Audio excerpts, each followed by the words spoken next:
we are not criminals. We're not assholes. Kato and Green Hornet, but heroes. Nobody knows. It's a secret. This is 74, take one. I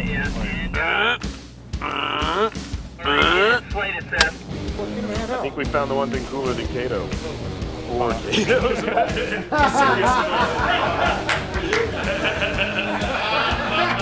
Hold on. This is John McClane.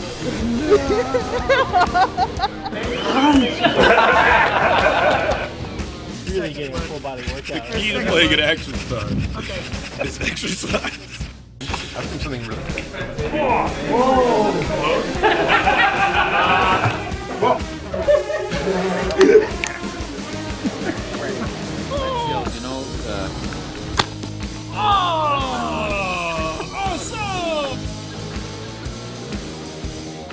I'm excited. I think Jay's excited. That is disgusting. If you don't approve of my workout regimen, man, I thank you not to mock me. So, get more, Lenore. What did you call me? What did you Be more, Lenore. Wow, we are so stepping this up. While you're talking, you do that and talk about the date, and at the end say meet me. You meet me at 7. You do that, and it goes in, and you go wow. Well, anyway, we'll make it work once.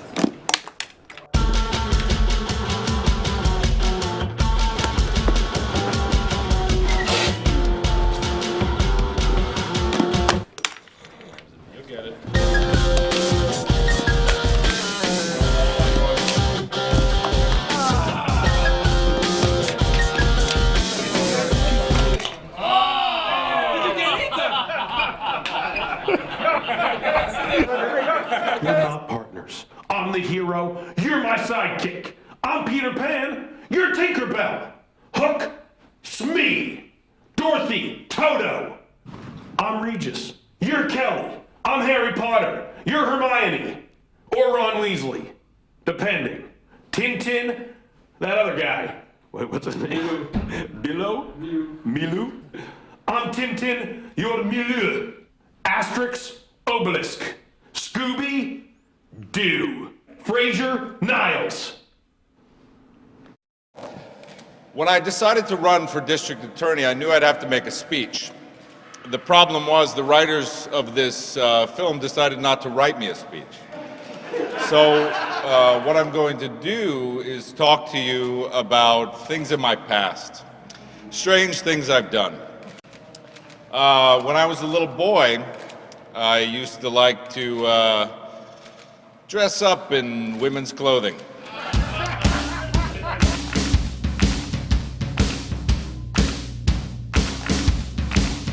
I feel like this is what happens if like a bunch of martial arts masters get really high. Yeah, I know. It's a machine fueled by your own stupidity. I'm excited to get chased up that hill by that cement truck.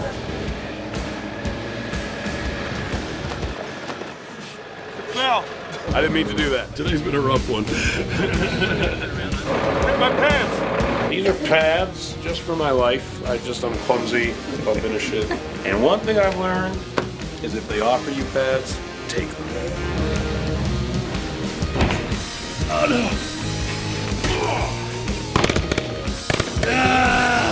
Oh god! I got squibbed, yo. It's an action movie, and squibs send off little tiny burning projectiles. You really start analyzing your surroundings when you know they're all about to explode. In the last few years, this paper has dipped in quality and ambition. It sucks. Okay, let's get you going. I want to vomit! Hey, it's Britt calling. What's going down, girl? I'm having a soiree at the Casa de Reed this weekend. Whoop. I just popped my top. No, yeah, bring her. She's still into chicks? That wasn't just a phase? Oh, cool. Bring her. Anyway, we share that in common. We both loves the ladies. This is the opposite of a sausage party I'm having. I'm having a taco party. I'm having a taco fiesta. Yeah, she can come. She's not a dude anymore. You can't even tell. It's a party going down at the house of Brit. Bring all your friends as long as they have tits. Big floppy ones. Wait, hold on.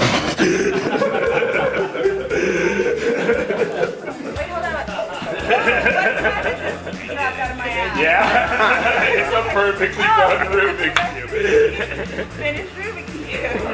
Shout that out. I just shouted out. That's pretty amazing. I swallowed it all. You shout it out, perfectly done.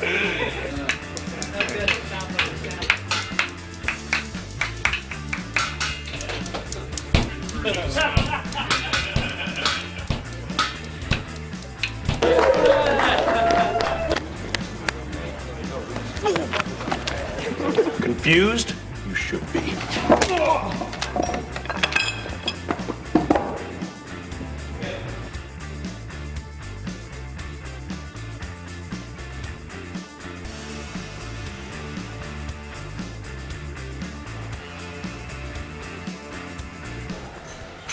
I want to vomit all night. Booyah!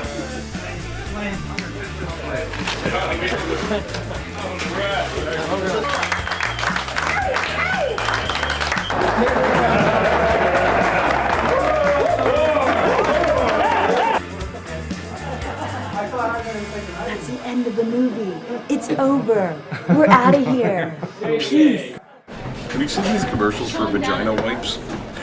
What? I think 13 years ago, his first job in Hollywood coming over here from France was the Green Hornet. It didn't work out and it fell apart eventually, and so he's always wanted to do it. I had been working on this project 15 years ago. I sort of left my son in Paris to come here, and I was very disappointed it didn't work out. The project came to me the second time around. I felt I had a debt toward my son. The whole time it was always like, kind of would be cool to meet with Michel Gondry. I think a lot of people had the same misconception I had, which was that Michel was completely uninterested in making a commercial movie. I was like, Michel, you really want to do a Green Hornet, a really big mainstream commercial movie? And he said, Neil, if I want to do the Green Hornet, then I want to do a really mainstream movie. And then eventually we met with him and he brought in a fight tape and it was the coolest thing in the world. We went to the studio with this fight tape. He could go and be like, I'm Michel Gondry, and here's proof I can do what you don't think I can do.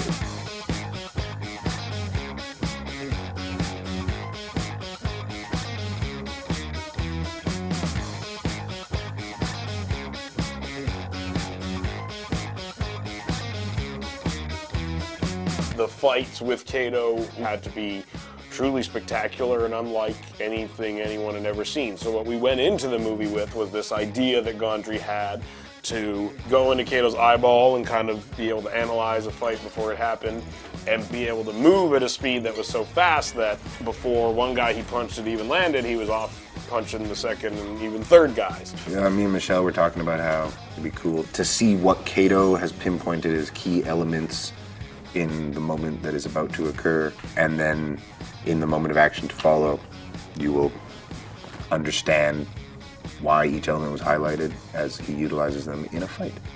That makes sense? Good! I think that's a definition of the style of the film. Yeah, that's so cool.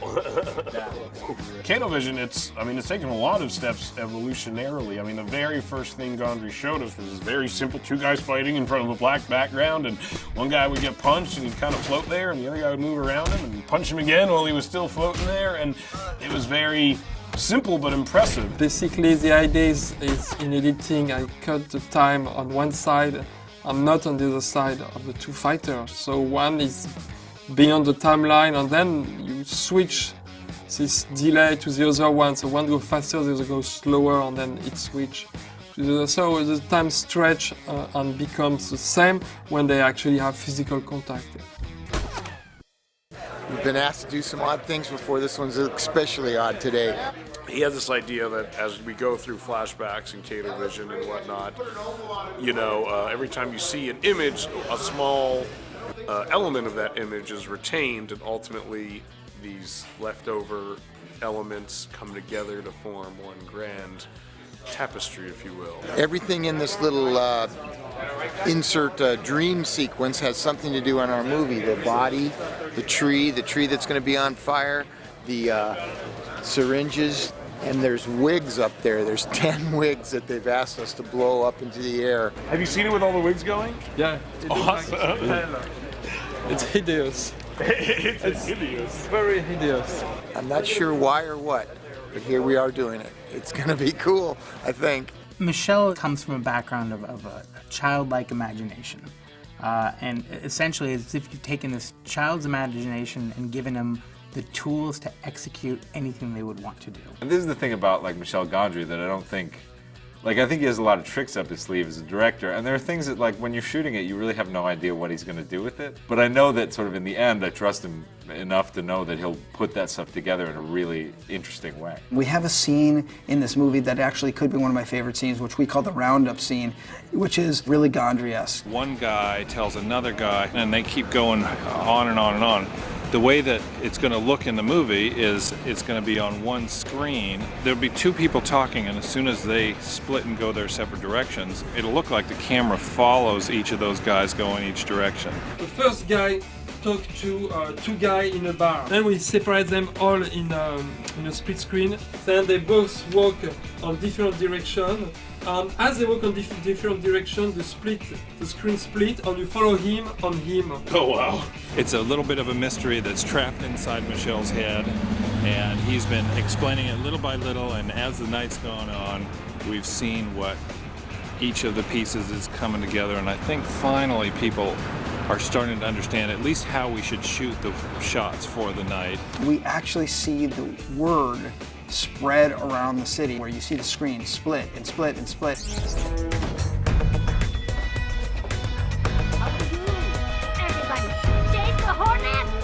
And it's also nice to instantly see Michel doing some of the crazy Michel shit we hired and prayed he would pull off and do.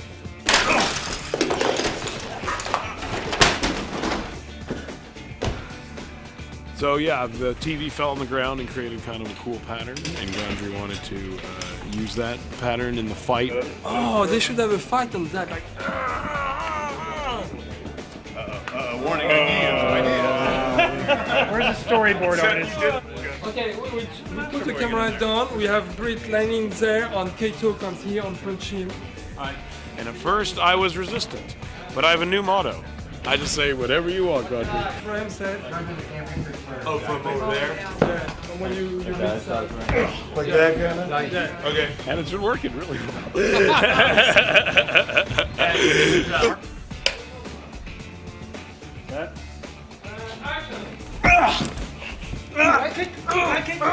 No, I don't like it! I don't like it! You know, he has some wacky ideas, but within 10 seemingly mad ideas, there'll be 7 absolutely brilliant ones. And in those 7, there'll be 2 or 3 that are absolutely the work of genius. And also in that 10, the other 3 will be something that's completely off the wall and impossible to achieve. At the beginning of the movie, a nightclub explodes. Michel had an idea that instead of it being a conventional explosive, it's kind of a fast, expanding foam that kind of encapsulates the entire nightclub. So I walk around the corner in the office. It's like, so, you have the Lego and the foam. And like literally when we hired him, we're like, there's not going to be any Lego in this movie now. These are the club goers. It obviously didn't work as well as he hoped.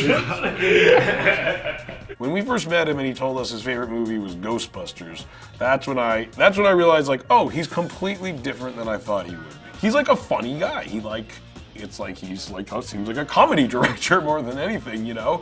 Michel is hilarious. I'm reading his comic book right now. I had a question about this. Is this a true story? It's from a dream. This is Johnny Hallyday. You know Johnny Hallyday is a French Elvis. Actually, it's Belgium. So I always wanted to do a movie with him as a president. Who? Even when you talk about the wolf, you see the tail. And then when he mimes it, like everybody's like, yeah! When we were kids, we were like that. Die! Michel Gondry speaks English, and you have no idea what he's talking about at any time. Listen to me. Can you act for 1 second as though I am the director of this film? I have no clue what he's on about, but I don't have to, you know. I mean, he tells me what to do, I'll do it, because I trust completely that he will, you know, by whatever means, he'll put something together that I will be completely baffled by. Like for me, when I go see an action movie, like I just want to see something I've never seen before. And if like there's one dude who's come up with a lot of stuff I've never seen before, it's Gondry. It's a guy in a truck driving on the freeway, and it's the guy is driving the truck. The guy has only one arm, and the guy was one arm. Said, "Okay, I have to be. Please stop! Oh, come on, we just stopped a few miles ago. I can't hold it." So they park the truck and they go to pee, and the guy with the arm go to pee, and so he goes to pee. If you just turn around and show me your penis, I have no problem with that. I will then show you mine. And the other guy goes behind him and says, "Okay, give me some coin for a beer. Come on, I'm pissing. Okay, come on, I stopped the truck.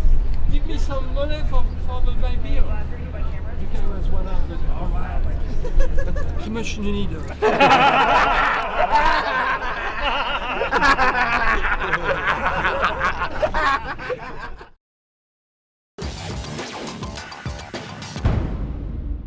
We should clarify something for the DVD.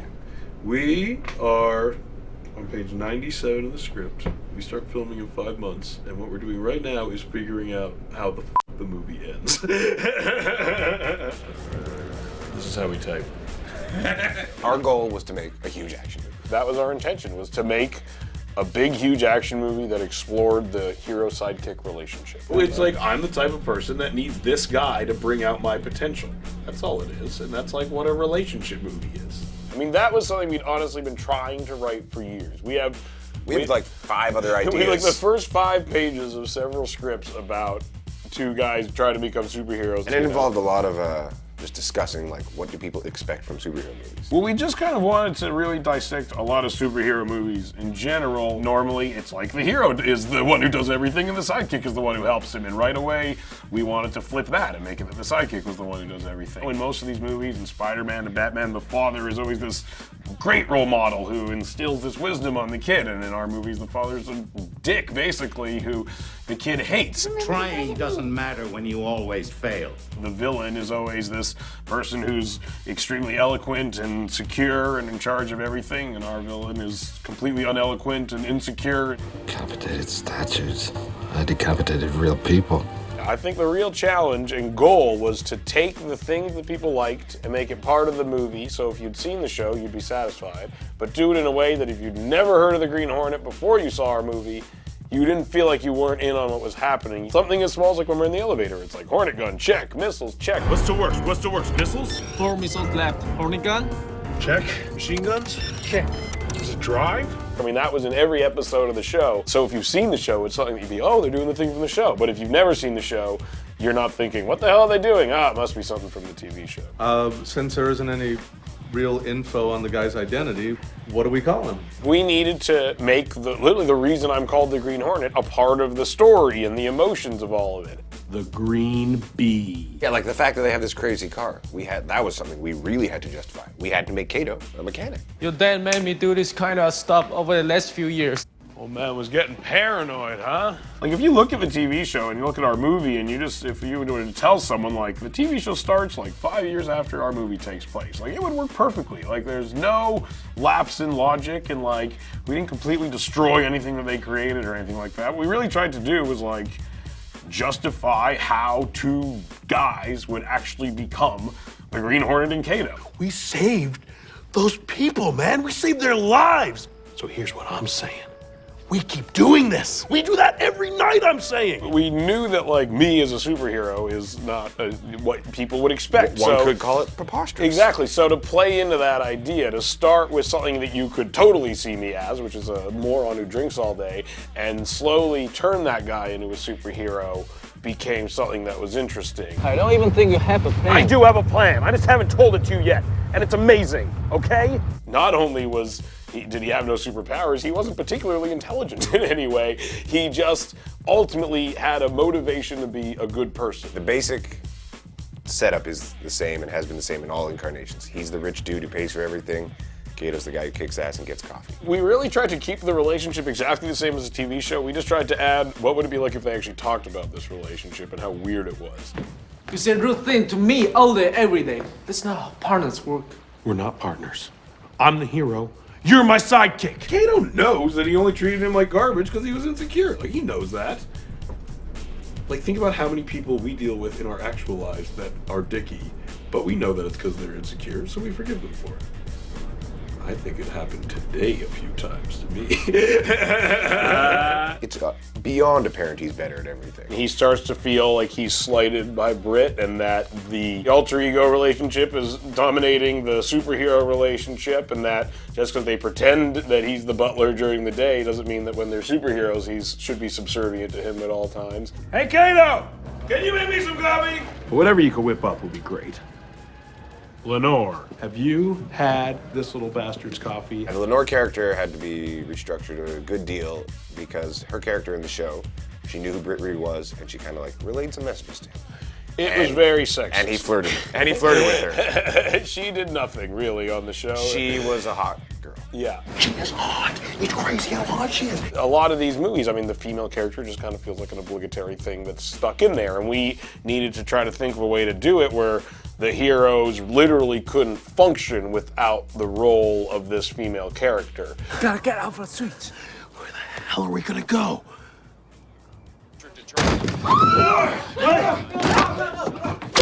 What we did is we made it that Britt Reed and Kato know nothing about the criminal world at all, and she unknowingly to her becomes the mastermind behind their whole operation, and she's feeding them what their next step should be. What are your thoughts on this Green Hornet character? He'll start out small, and then he'll work his way up to the top. He'll probably try to appropriate more power. Cameron totally helped us write that character in a lot of ways. It's true, she actually came up with a lot of the idea that the character was very involved in journalism. She like flatly refused to do certain things as the character that were sexist or, you know, very standard, and it helped make the character like way more interesting. It's true, she would just say like, this is what this character does in every one of these movies. It made us realize, even as hard as we had tried to break a lot of the stereotypes, we didn't. I mean, you fall into it, and she was very, in a great way, vocal about like calling us on it. I know. Oh my God. How did you do that to me? Because you tried to kiss me. Yeah, we were gonna make out. No, we weren't. And in all these movies, though, there is always the sexual tension between the guy and the girl, and there's always that romantic story. And honestly, when I watch these movies, I could give a shit about the romantic story. I want to see people blowing things up. But like her and Kato went on one date, and then he got her fired. I mean, she, at that point, would just like never really, she wouldn't even talk to him. I don't kiss him! We don't kiss! At me. You and I don't kiss! You guys might kiss! I don't kiss you guys! And between the two of them, it's like a battle. It's like, I'm gonna get her. No, I'm gonna get her. And like, at no point is anyone gonna get her. It's very high school. It's very immature. But I think that's what's funny about it. It's lots of people lying about telling people they kissed people they didn't kiss and stuff like that. That always makes me laugh. So today's one of the crazier days ever for me and Seth. Nicolas Cage has quit the movie. Moving on, we need a new actor. And we have a whole bunch of people we've decided to send the script to. We have a lot of actors in mind. It looks like maybe this Christoph Waltz gentleman of Inglourious Bastards may be getting the script soon. We lost our initial Chudnovsky and got him with 3 days to rewrite his character before he started filming, so that was a challenge. While we were filming, I was dressed as the Green Hornet. I would walk off set and go over to a table where Evan and him were sitting, and we would rewrite the scenes. At one point, we were finishing his character up while he was, for the first time, dressed as his getting character. dressed to go film. We were like, so we gotta justify your clothing right now. Exactly. I mean, that was the decision, is the first shot that Christoph shot was a shot of him standing on the balcony of the hibachi restaurant, and we had to make the decision, were we committing to the Blavatsky idea or not? So literally in that moment, we're like, we're going with the Blavatsky thing. And I'm glad we did, because I think it's awesome. But we kind of went to an idea that we had earlier, which was this supervillain who's kind of outdated. And the new breed of criminal wants someone interesting and charismatic to be their leader, and he just is not providing that for them. We're taking this Brad Pitt draft, which was the Blavatsky draft, which is what we all really liked, which is basically about a villain who doesn't feel as though he's charismatic enough and sees that the men don't think he's as interesting as this other guy who comes along. And he starts to kind of slowly become obsessed with the idea of giving himself some kind of persona, as the Green Hornet did. It should be like, it's like, I understand you've been taking everything over, that you control like most of the city in your criminal grasp. But when you and me are sitting here at this table and I'm looking at you, I see a man who I could beat the out. I see a man who is not a threat to me. Yeah. You do not frighten me. Yeah. So, unfortunately, I'm gonna. Yeah, that's perfect. Right.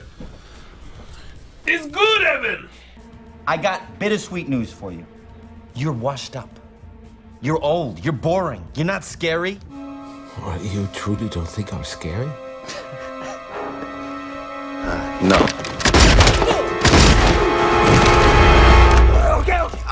Okay. Just as the Green Hornet slowly becomes a superhero, we wanted the villain to slowly become a supervillain and to kind of start as a run-of-the-mill guy and become a kind of larger-than-life guy.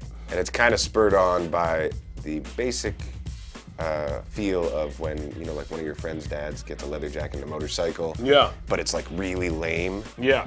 It's like he like can't figure out how to be cool and young anymore, but he wants to be. So it's kind of a midlife crisis story. Yeah. I am Blavatsky. I killed 1,000 before and I killed 1,000 more. Now tremble before your death. For be it my mask, or be it your blood, red will be the last color you'll ever see. It's a movie really about jealousy and insecurity, and we thought, which is kind of not what any of these movies are about. I mean, we wanted it that, like, every character was kind of really insecure with where they were in life, and they're trying to overcome that. And so I just think that's something that's really relatable, you know, and to do that as a big superhero movie was something that we thought would be different. Most of the stupid ideas actually come from Seth, if you really want to get down to it. Half of his schooling was in Hebrew, which in the long run is a deficit. He's half as good at English. It's probably true,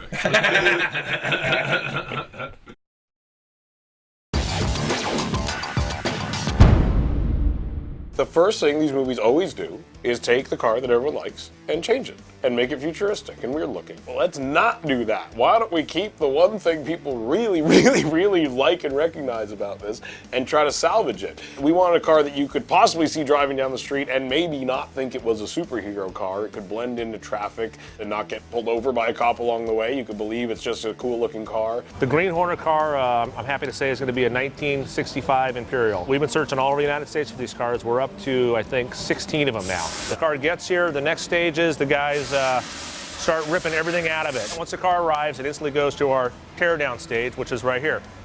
Basically, powertrain, motor, transmission, driveline, differential, electrical, everything is completely stripped of the car. We steam clean everything, paint everything, just so we have a fresh starting point. All bushings, rubber, everything in the car is replaced. We leave pretty much nothing to chance. We install a Chevrolet ZZ 454 motor, Turbo 400 transmission, Moser 9-inch differential with Detroit locker, aluminum radiator, electric fans, pretty much all the good stuff for doing stunts. The cars make right about 500 horsepower, and you know, most cases will do anything a stunt guy asks them to do. The picture car guys have done a lot of modifications to it from its original state.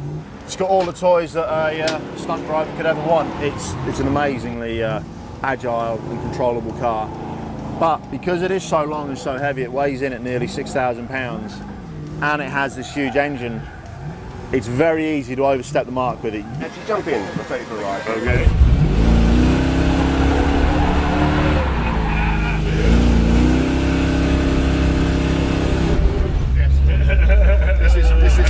This is someone else.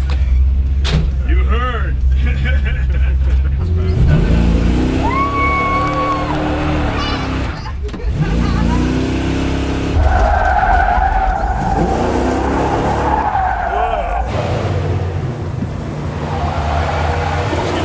It's okay. Jesus Christ. This meeting is about the weapons the car will have, how many different versions of the car there might be, what they need to do practically, what we might do with visual effects, just kind of a general, the first kind of large discussion about what armaments this car will actually have in the movie. So that's a fun thing to talk about. I think the threshold is not to go into the Inspector Gadget car. Gondry had the idea of these door guns that swung out open on the sides like a butterfly wing and had machine guns in it that you could kind of shoot out to the sides. Yes, are we okay with doing the suicide doors? So you kind of put your hand into something and makes and the you door literally go swing down. the door There's that around. great door handle that already looks Yeah, it's like it looks like a jet throttle almost. It's really cool. So it would be like 3 barrels on the thing here. The original one had missiles, so we put in missiles. Rocket launcher from the center front grid. These were the rockets, right? With little green tips. Wait, then what's above? We really wanted huge machine guns. That was something, the original Beauty didn't have that awesome machine gun. And at first we had ones like this, then we had ones like this, and then Neil Moritz, Fast and Furious style, just said, like make bigger. it bigger. Yeah, Just make it as big as it physically could be. It's a little The Saint-Etienne. What is the Machine Guer MG34? Oh, that looks rad. I mean, if you like It's good the enough sort for of- if Nazi you like Germany. the venting tube, that's just a piece of. So you want something with like a chain feed, right? This is fun. That's cool. I like that it looks less like a gun that's made to be on a car and like they attached a gun onto a car. We wanted it to be done in a way that you could believe these guys could do it. That was the most important thing, that when you see those machine guns rise up, it doesn't feel like they have access to some technology that you or I don't have access to. It should just feel like they have more money than you and I have.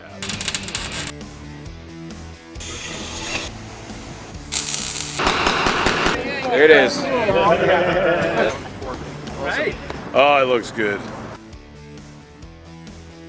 The idea that it's somewhat indestructible was something that we really liked, but at the same time kind of disposable. In these movies, like, there's so much importance put on the car. To us, it was kind of funny that you could go through a few of them. They had more than one of them. If it got destroyed, it wasn't the end of the world. We'll just get in the next one. We go through a few Black Beauties throughout the course of the movie. A few get destroyed and whatnot.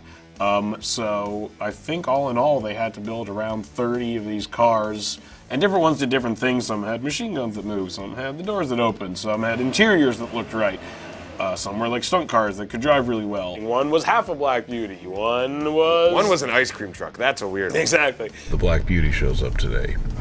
Machine guns blazing. The first day, we rammed one into a wall and destroyed it.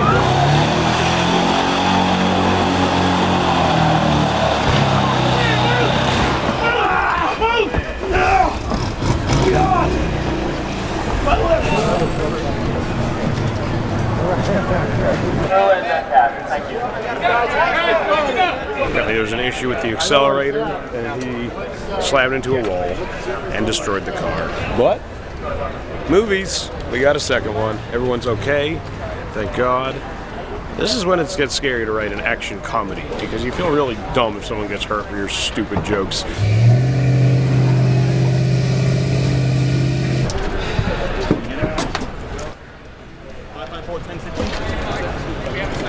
That car, actually, I was quite surprised, drove away afterwards.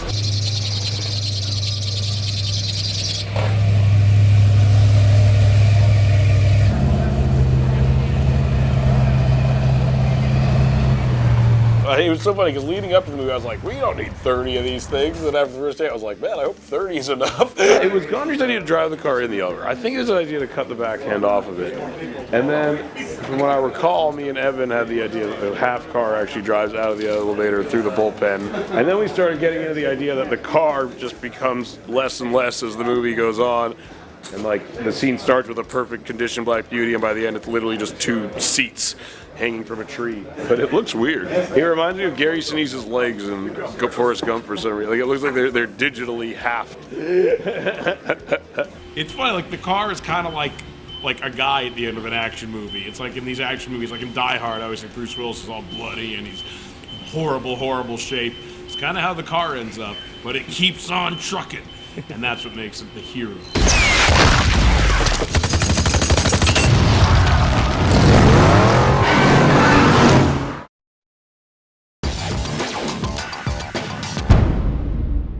Vic and Andy Armstrong, they're awesome. They're the stunt choreographers On every movie you've ever on every enjoyed. awesome they did the Indiana Jones movies and the original Superman. Vic and Andy Armstrong. Believe it. Vic Armstrong was actually a stuntman, and he was Indiana Jones, and he was Superman in those original movies. My name is Vic Armstrong. Andy Armstrong. Scott Armstrong. Their son does it, their daughter does it. It's like crazy. Everyone you meet on Second Unit is named Armstrong. It really is weird. It's comprehensive. They got the whole second unit. It's comprehensive. In the stunt business, we have myself, my brother, his son, my two sons, my two daughters, my nephew, my wife. They've all had a choice of doing other things. It's not nepotism as much as serving an apprenticeship. They've been all around the world as kids, and they know the protocol on the set, and they know an awful lot more than somebody who's just coming into the business. The coolest thing about the Armstrongs, I think, is the first stunt was a car flipping over, and Andy Armstrong did it just to like show all his guys. I wanted to show some of the younger and older people that are in the chase that, you know, I'm still doing them.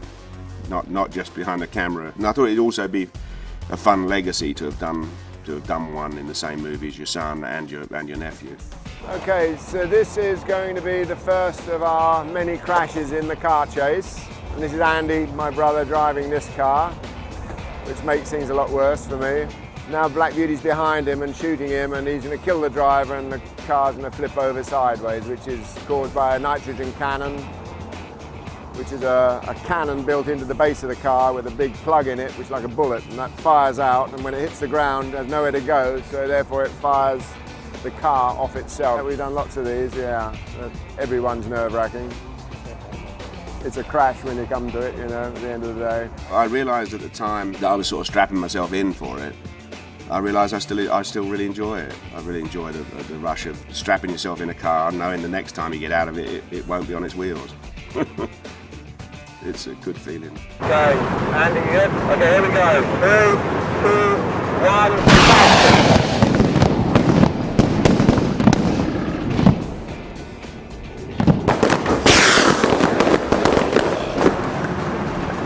Well done, Dean. Just run it when you can, Dan. Another grey hair in my head.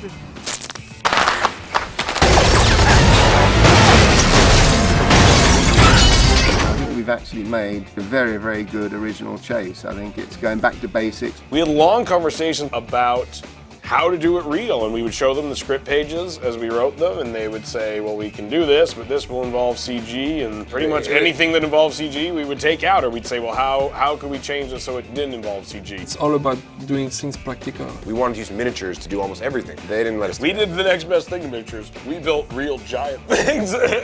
I mean, we wanted to do the elevator Black Beauty thing with miniatures, and they were like, we can't do that. What we will do is build a 70-foot tall elevator, drive a car into it, and lift it up in the air. We tried to eliminate any CG that we didn't necessarily need unless it's to hide a ramp or to hide some piece of equipment, but basically everything you see is done for real, so it's a nice change for this day and age. They were psyched to be able to actually apply their skills fully again. I'm driving the pickup that we're going to pipe ramp head on through this bus. This is the pipe ramp that I'm going to be riding up.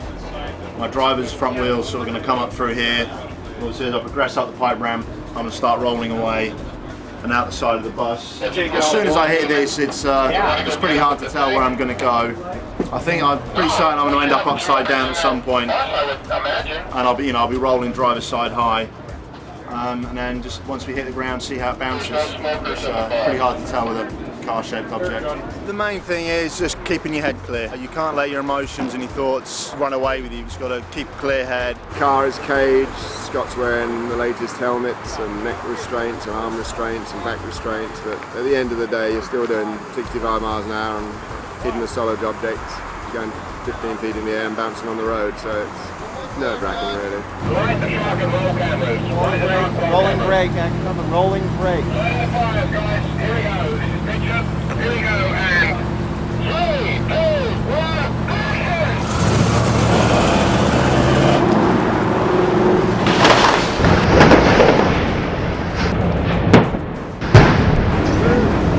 Thanks very much, guys. Everyone help me get in and get back out. Beats any day at the office, I think.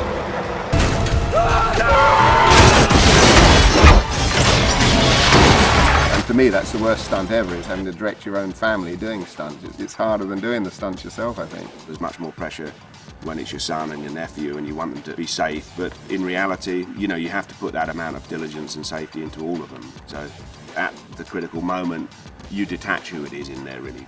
Action!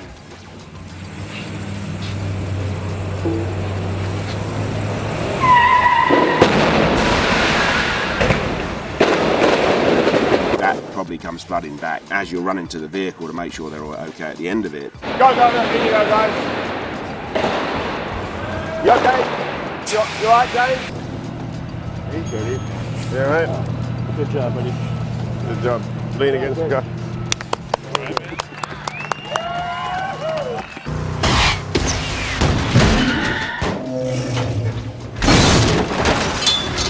Injuries are nothing to be proud of, you know, it's a failure in my opinion if you hurt yourself. Obviously it goes with the territory and it's called an accident. It does happen, you know, I've broken my shin and my shoulder and rib and nose and things. The old nose has had it quite a few times, I'm afraid. But when it comes down to a real life stunt and you're going to be doing a, you know, somersault in a 6,000 pound vehicle and it's going to go anywhere, there's always the potential for someone getting seriously hurt. I've been seriously hurt. You know, that's always a knowledge that you have, but it's not something that motivates you. Your fear is of failure. Your fear is of not performing properly. I'm not worried about getting hurt. I'm just worried about doing it wrong. Sorry, I broke your sign, sir. It's strangely relaxing, really, because I mean, all the fear that goes on beforehand is not fear of injury. You know, if you're terrified of injury or you're terrified of death, you wouldn't be doing it. You know, you have a healthy respect for that, and obviously a knowledge that that's a potential end. Quite honestly, if anything happens to me, it doesn't, you know, I won't know anything about it, so it's not a problem. 3,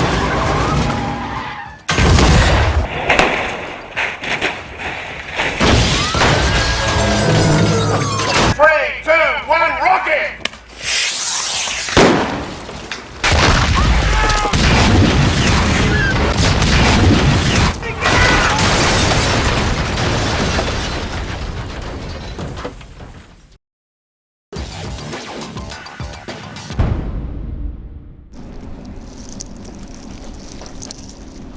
Kato style.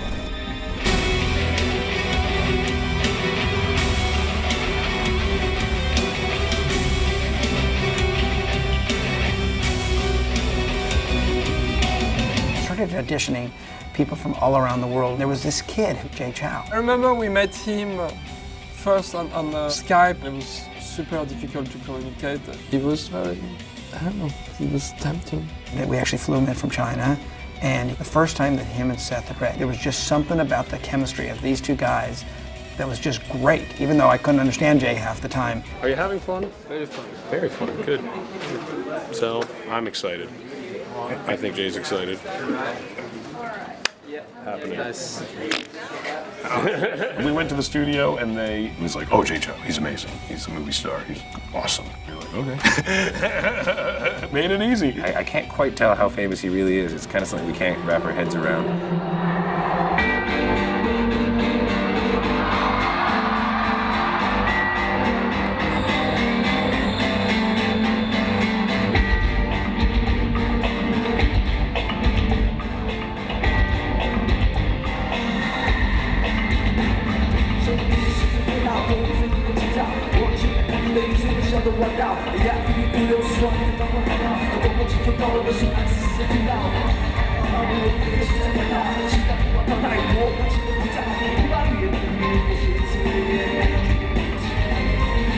From what I understand, for 9 years he's had the #1 album. He's a director, he's an actor, he composes score for movies. Every weekend where he wasn't working, he'd fly to China or he'd fly to Taiwan or he'd fly to Japan to do these concerts, and 80,000 people at each of these concerts. He is a megastar. I would say he's like the Chinese Justin Timberlake, but he says he's the Chinese Usher. He's like a modern day Taiwanese Fonzie. The Asian Steve McQueen.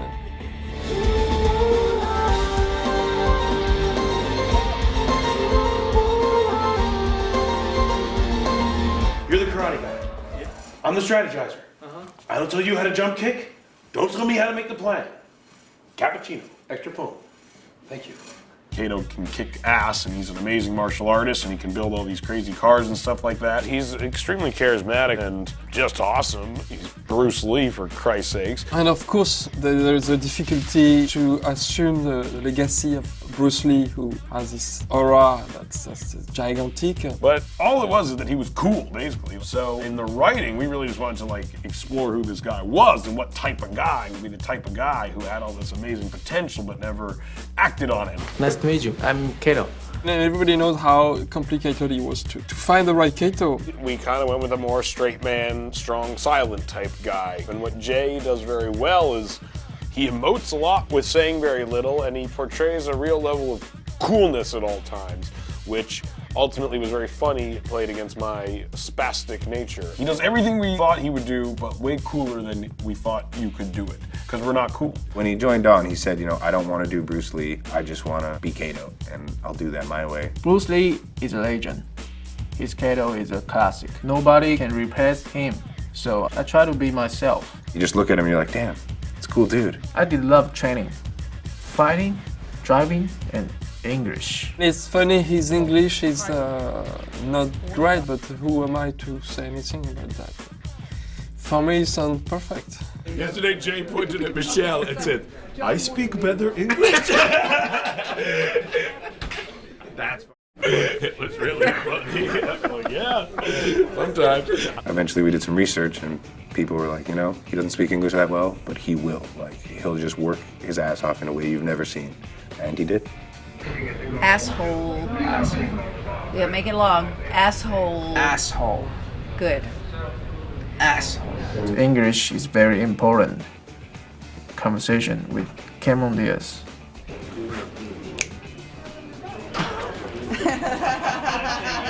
He really studied hard and worked hard not only on his English, but his martial arts. And then we met Jeff Yamada, who was intimately familiar with Bruce Lee's actual fighting style. The present day Kato either had to be just like Bruce Lee, but be better than Bruce Lee, or go completely the other direction. We got together and started training, and he was very interested in training and wanted to, you know, learn as much as he could in the time we had. He's done really well. Jay remembers things very quickly. In fact, one of the fights, I showed it to him a couple times with the guys that I have, and he watched it and he said, okay, let me try it, and then he went halfway through the fight on his own without any prompting of how to do things, and just visually picked it up and sort of went through it. My approach to the choreography for Kato initially was basically science-oriented and base his fighting more on like physics and understanding body mechanics and understanding balance very specifically. It's a great experience. I think it's cool and a lot of fun.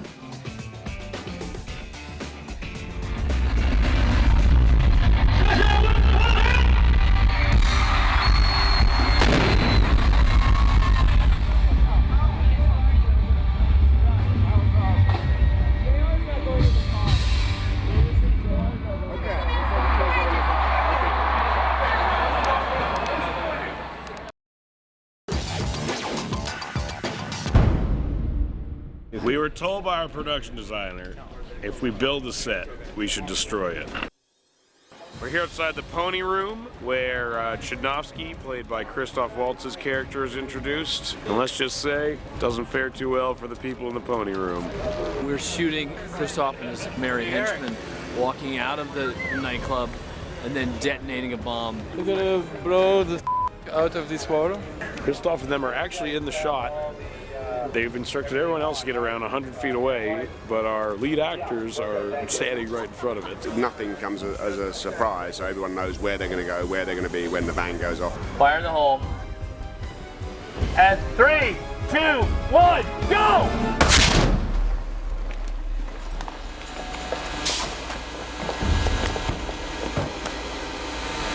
It all went very, very well. It's exactly what we expected, really. But everybody involved did a hell of a job. And the great thing about the shot is it's a big, real explosion with real people burning and the real actors in the foreground. I mean, it's great when the trick is there is no trick. It was awesome. We blew the shit out of this building. The actors were, I've never seen an explosion like that with actors in the shot, and the fireball actually caught the stuntman on fire, which was pretty amazing. It was explosive. Okay, I'll go with that. It was a blast. It was heavy. It was hot.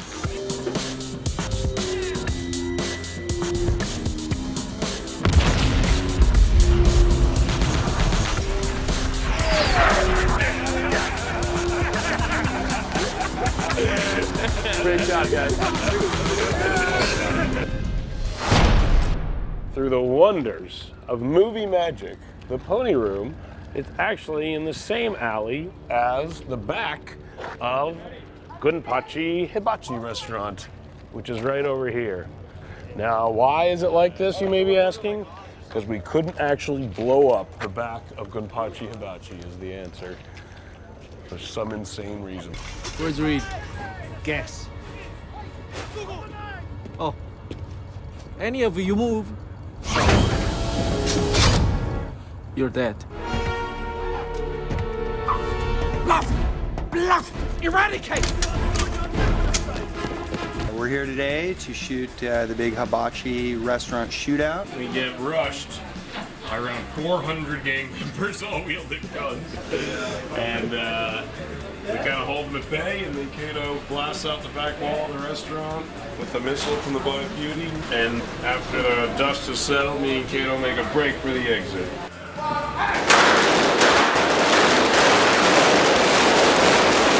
It's obviously the first time I think Michelle's done this sort of thing. He's given a basic feeling of what he wants, absolute mayhem and bullets and carnage. As they're diving, the back glass goes, this goes, and at the whole time this overhead thing is showering splinters of balsa wood everywhere. We have some bag bombs up in the air that are just simulating ricochets and wood splinters coming down to get debris in the air for that camera. We have 4 hits with I Love You Too.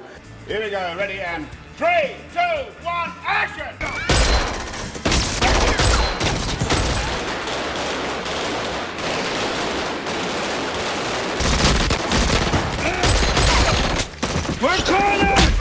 I mean, we had probably 15 or 18 guys running around up there, all firing, you know, and we did a lot of takes of that, so we expend a lot of ammunition. Right now the set's back in order, but a little while ago there was debris and trash and broken plates and bullet holes, because we got to leave it, get it back to the way it was, at least make it look like it, the way it was. And when they sit down and the chairs fall apart and the tables fall apart, we'll be gone. You know what happens when you call her a hornet? No! You get stung!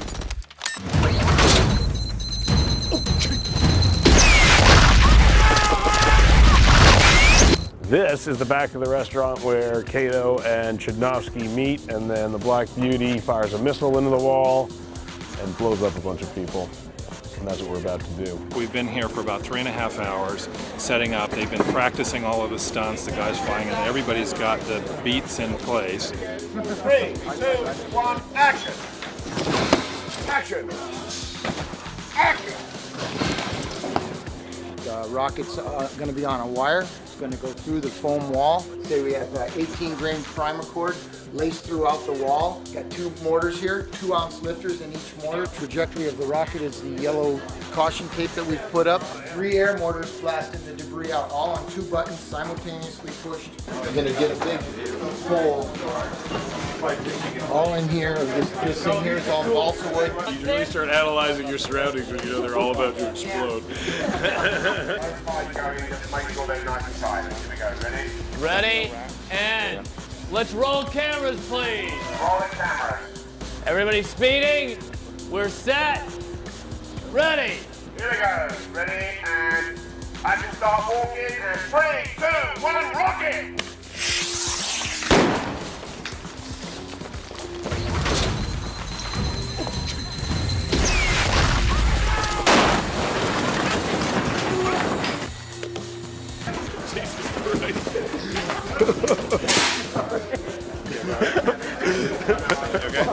Oh boy.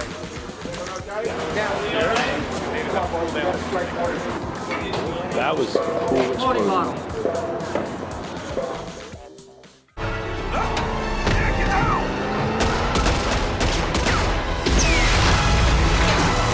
That was incredibly dangerous.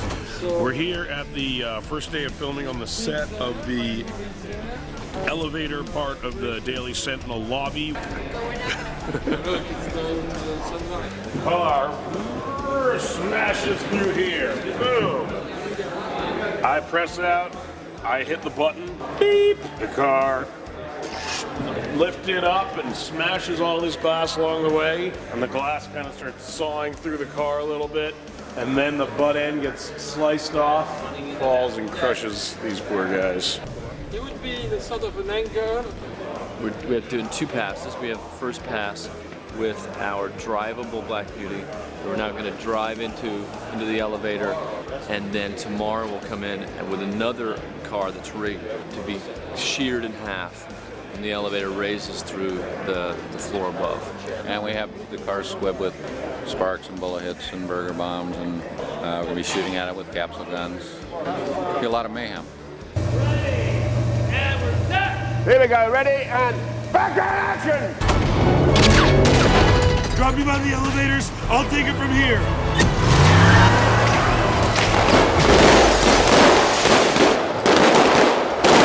I've never seen this. I've never seen the old car in the elevator bit. It seems weird that you haven't.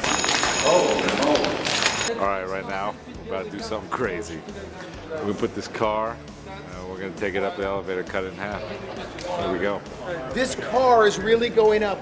Let's have all our stunt people over, please. Ear protection, eye protection. We only want stunts and special effects to go in and make sure everything's safe. All right, here we go. Ready? Ah!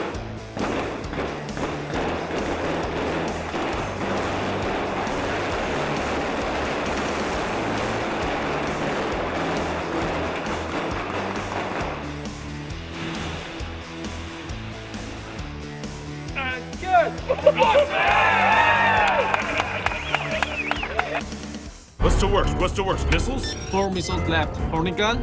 Check. Machine guns? Check. Does it drive? Front wheel drive. We're pulling the car out of the elevator and driving it through the office. It was Gondry's idea to cut the car in half with the elevator. He never trusts my idea. Never. Never.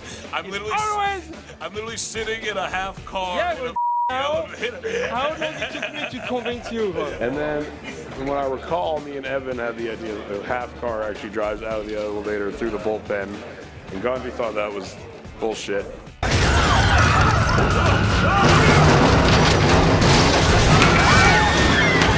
Okay, you can let me out here. Bazooka! Guy with the bazooka! We're going to do the part now where the guys have rushed in, they get behind this table, and then immediately the Green Hornet is shooting at them with a machine gun, so some squibs go off on the table, and the window breaks behind them.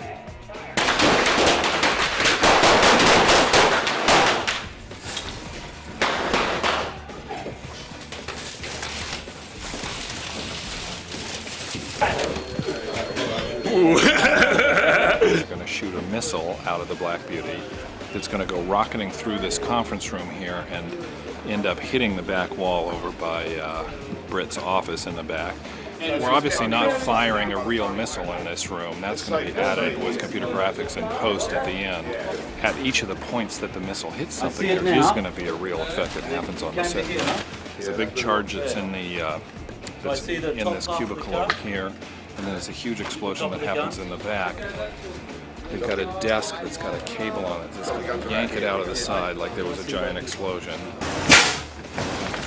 Missile! Fire!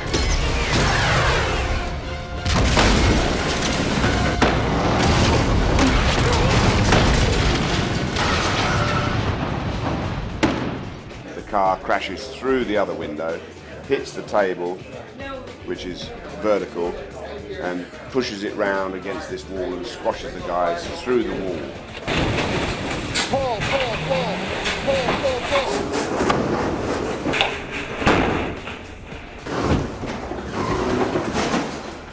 Just be here.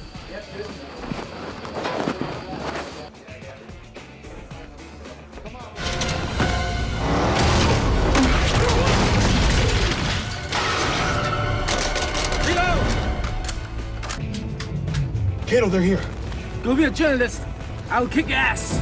There they are! There! Got a bunch of gangsters running through here, firing at the Black Beauty and at the Green Hornet, trying to kill them. We got about 50 guys with loaded weapons, firing a lot of ammunition. It's very loud. And it's very fun.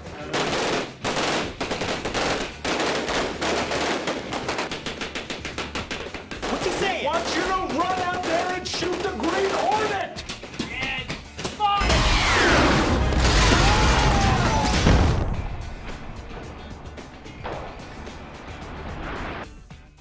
So we're just about to shoot the shot where the Scanlon character goes punching out of the 10th floor of the Daily Sentinel building. You can see there's a dummy put on the front of the car right there. So you'll see in all of the papers and all of the smoke and stuff like that, you'll see a body that goes out. We just shot a plate of him standing in front of the car, acting as like these cars coming in. He tips over, and right at that moment when he lines up with the dummy, we'll hand off to it. So what you're going to see in the movie is you'll see the real actor getting whacked by a car and smashing out the side of this window. This is where Scanlon meets his demise, and I will fall 10 stories and be crushed to death. No stunt doubles, no CGI, nothing. It's just going to be me falling 10 stories. So I've been working out and building up my back and everything. So I think it's going to work out well. I'm excited to do it. This is Attorney Frank Scanlon! That is the Green Hornet!